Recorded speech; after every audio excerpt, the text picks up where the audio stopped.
ഞാനല്ലേ പറയുന്നത്, നീ നാളെ ധൈര്യമായിട്ട് കല്യാണ മണ്ഡപത്തിൽ വാ. രാമഭദ്രൻ അവിടെ വന്നിരിക്കും. അവൻ തന്നെ നിന്റെ കഴുത്തി താലി കെട്ടുകയും ചെയ്യും. വേണ്ട, ഞാൻ വരില്ല. ഇങ്ങനെ ബഹളവും ലഹളയും ഒക്കെ ആയിട്ട് എന്റെ കഴുത്തിൽ ആരും താലി കെട്ടണ്ട. എന്റെ അമ്മയുടെ കല്യാണം പോലെ ഇതും വെട്ടും കുത്തും ഒക്കെ ആയി തീരാൻ ഞാൻ സമ്മതിക്കില്ല. മാലു, ഇതൊക്കെ ഒന്ന് അവസാനിപ്പിക്കാൻ വേണ്ടി തന്നെ ഞാനും ഈ പാടക്കപ്പെടുന്നത്.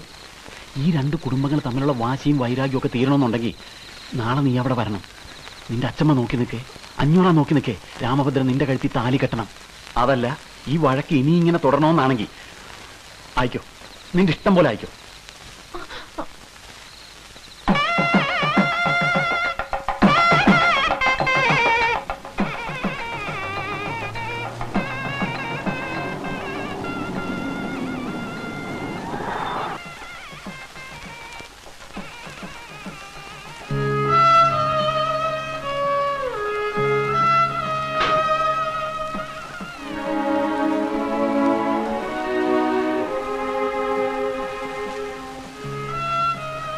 വരൂ.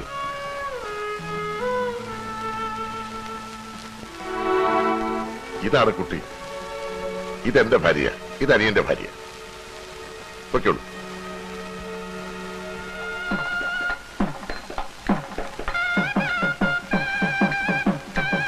നിങ്ങൾ രണ്ടുപേരും ഇവിടെ കാണണം. ഇവിടെ നിങ്ങും പോകരുത്. പ്രത്യേകിച്ച് ആവേ ശ്രദ്ധിച്ചോണം. നിങ്ങൾ രണ്ടുപേരും ഇവിടെ തന്നെ ഉണ്ടാവണം, എങ്ങും പോകരുത്. വരൂ വരൂ.